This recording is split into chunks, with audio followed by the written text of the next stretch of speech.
जब हम टाइल बिछाते हैं फ्लोर में तो उसमें छेद आ सकते हैं। तो हम इसी वीडियो में देखते हैं कि कैसे उसको रेक्टिफाई करते हैं।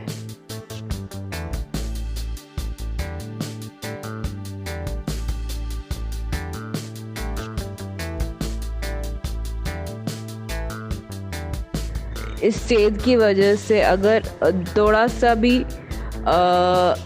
भारी सामान हमारी टाइल के ऊपर गिर गया तो वो टूट सकता है टाइल।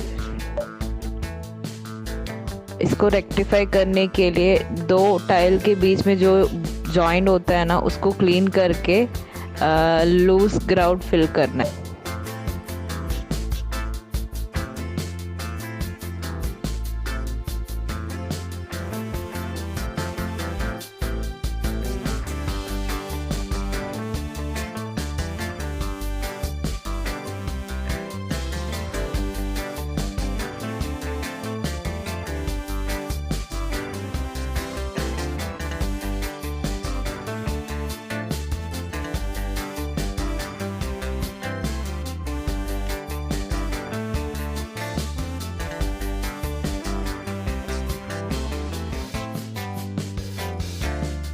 ये ग्राउट फिल करने के लिए वो टाइल के बीच में जो जॉइंट होता है उसके साइड पे हम बांध बनाते हैं और ग्राउट फिल करते हैं। वो ग्राउट कैसे फिल करते हैं कि दो साइड वो जॉइंट पे ग्राउट लूज ग्राउट पानी डालना है और फिर दो टाइल के साइड को टाइल पे मारना है। मार के ग्राउट को अंदर फिल कर देना है।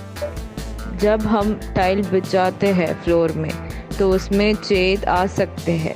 तो हम इसी वीडियो में देखते हैं कि कैसे उसको रेक्टिफाई करते हैं।